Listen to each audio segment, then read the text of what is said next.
தமிழ் நண்பர்கள் அனைவருக்கும் வணக்கம். அக்னிச்சிறகு சேனல் சார்பாக இந்த வீடியோவுக்கு உங்களை அன்புடன் வரவேற்பது நான் உங்கள் கௌசி. கார்த்திக் ரேவதி சீரியலுடைய அடுத்த எபிசோடுக்கான ப்ரோமோ என்ன அப்படின்றத பார்க்கலாம்.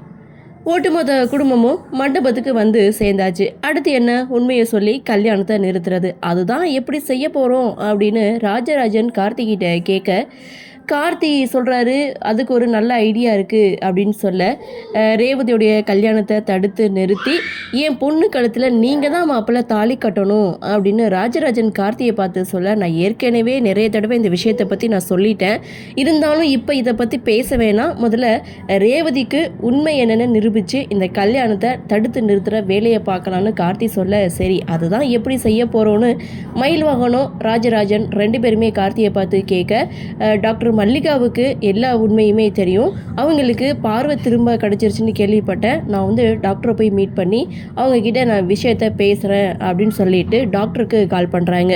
யார் பேசுகிறது அப்படின்னு சொல்லி கேட்கும்போது, இது மாதிரி சாமுண்டீஸ்வரி மேடம் வீட்டு டிரைவர் தான் நான் பேசுகிறேன், உங்களை ஏற்கனவே மீட் பண்ணியிருக்கேனே, முக்கியமான ஒரு விஷயத்தை பற்றி பேசணும், நான் வீட்டுக்கு வரட்டுமான்னு கார்த்தி இங்கே டாக்டர்கிட்ட கேட்க, டாக்டர் வந்து நீங்கள் இப்போ எங்கே மண்டபத்தில் இருக்கீங்களா, எங்கே இருக்கீங்கன்னு சொல்லி கேட்க, மண்டபத்தில் தான் இருக்கேன் அப்படின்னு சொல்லும்போது, நான் அங்கே தான் வந்துட்டுருக்கேன், அங்கே வந்து பேசிக்கிறலாம் அப்படின்னு ஃபோனை வச்சிடுறாங்க. ஸோ டாக்டர் வந்ததுமே ரேவதி கிட்ட உண்மையை சொல்லி கல்யாணத்தை தடுத்து நிறுத்திடலாம் அப்படின்ற ஒரு எண்ணத்தில் கார்த்தி, ராஜராஜன், மயில்வாகனம் இவங்க எல்லாருமே இருக்காங்க. இது நடக்குமா நடக்காதா அப்படின்ற ஒரு எதிர்பார்ப்போட இந்த ப்ரோமோவை கொடுத்துருக்காங்க.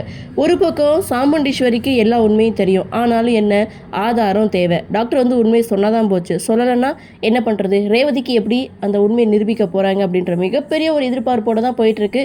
கதையை கொஞ்சம் இழுக்காமல் டக்குன்னு கொஞ்சம் ஷார்ட்டாக முடிஞ்சால் ரொம்பவே நல்லாயிருக்கும். சரி, என்ன நடக்குது, என்ன மாதிரியான சுவாரஸ்யத்தோடு கதைக்கள நகர்வை கொண்டு வராங்க அப்படின்றத நாமளும் பொறுத்திருந்து பார்க்கலாம்.